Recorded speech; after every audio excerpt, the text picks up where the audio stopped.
Hi everyone, welcome to our channel. That's Learn Daily. In the video, we will talk about 11th standard example sums. So already example sums நிறைய போட்டுருக்கோம். So அந்த videos போய் check பண்ணி பாருங்க. Lesson oriented videosம் இருக்கு. So அதில் important questions எல்லாமே போட்டுருக்கோம். So எல்லா பிளேலிஸ்ட்லையும் போய் செக் பண்ணி பார்த்துக்கோங்க. ஓகேவா? So இன்னைக்கு நம்ம என்ன கொஸ்டின் பார்க்க போறோம் அப்படின்னா example number 25 in second lesson. So question என்ன அப்படின்னா a particle moves along the x-axis in such a way that its coordinates x varies with time t according to the equation x equal to 2 minus 5t plus 6t square.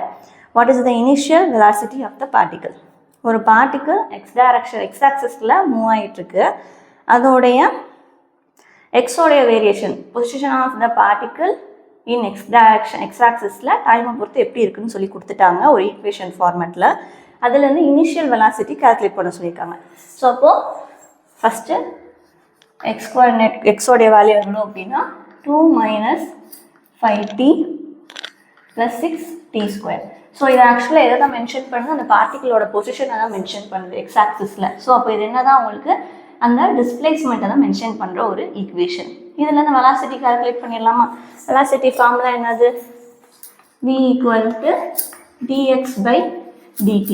So இது முன்னால் dr by dt தானே போட்டிங்க, இப்போ என்ன dx by dt போடுறீங்க அப்படின்லாம் கேட்காதீங்க.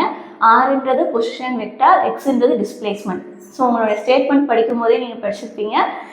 வின்றது variation of the position, இல்லை அப்படின்னா displacement with respect to time. So ஆரும் போட்டுக்கலாம், எக்ஸும் போட்டுக்கலாம். ஓகேவா?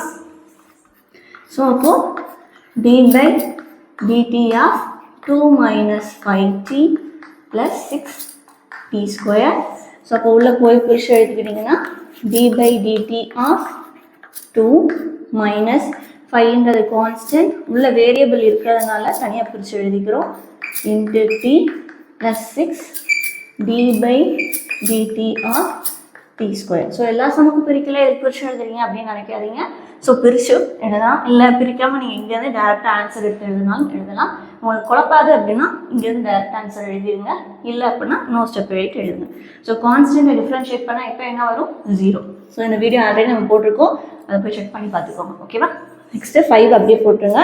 இங்கே t தான் இருக்குது. எக்ஸ் பவர் n ஃபார்முலா என்னது? டிஃப்ரென்ஷியேஷனில் n X power n minus 1. ஓகேவா? அப்போ என்ன வரும்?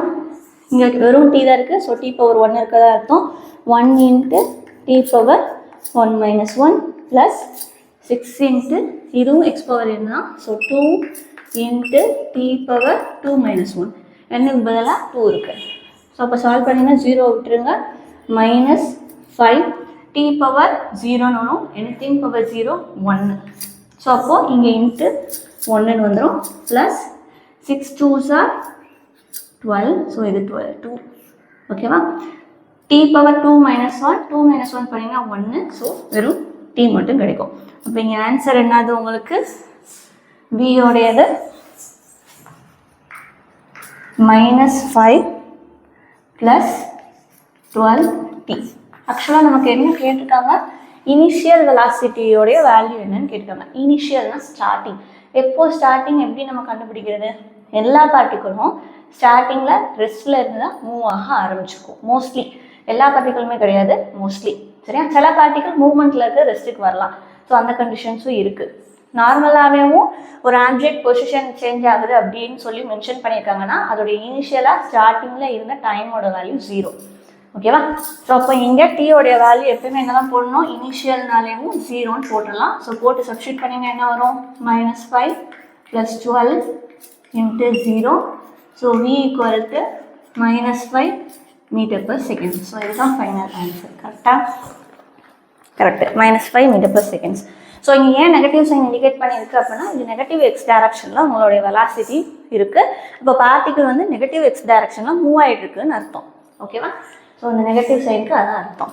பாசிட்டிவ் டைரக்ஷனில் போல், அதாவது கிராஃபிக்கில் ரெப்ரசன்ட் பண்ணும்போது இப்படி மூவ் ஆகலை, இப்படி மூவ் ஆகிட்டு இருக்குன்னு அர்த்தம்.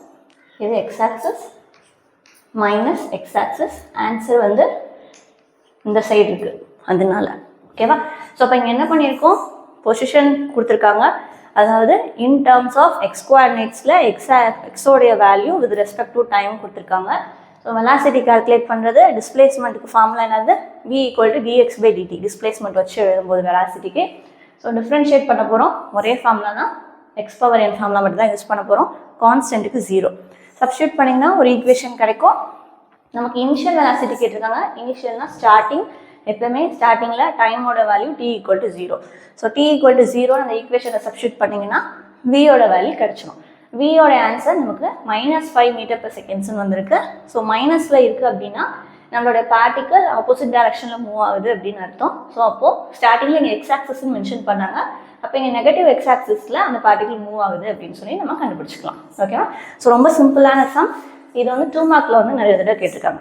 ஸோ இந்த லெசன்லேருந்து மோஸ்ட்லி அந்த எக்ஸஸாக வர 2 மார்க்ஸ் எல்லாமே இதில் இருந்தால் கவர் ஆகும். ஸோ உங்களுக்கு டேரெக்டாக டிஃப்ரென்ஷியேட் பண்ணி எழுதுகிற மாதிரி இல்லை மேக்னிடியூட் கண்டுபிடிக்கிற மாதிரி அந்த மாதிரி தான் இருக்கும். ஸோ ரொம்ப ஈஸியாக தான் இருக்கும். இந்த சம் ஈஸி தான். டிஃப்ரென்ஷியேட் பண்ண போகிறோம். டிஃப்ரென்ஷியேஷனுக்கு வீடியோ நம்ம தனியாக போட்டிருக்கோம். அந்த வீடியோ இப்போ தான் போட்டோம். ஸோ அந்த வீடியோவும் செக் பண்ணி பார்த்துக்கோங்க. ஓகேவா? ஸோ இந்த வீடியோவில் டவுட் எதாவது இருந்தால் கேளுங்க. ப்ளேலிஸ்ட்டில் போய் மற்ற வீடியோஸையும் செக் பண்ணி பார்த்துக்கோங்க. தேங்க்யூ.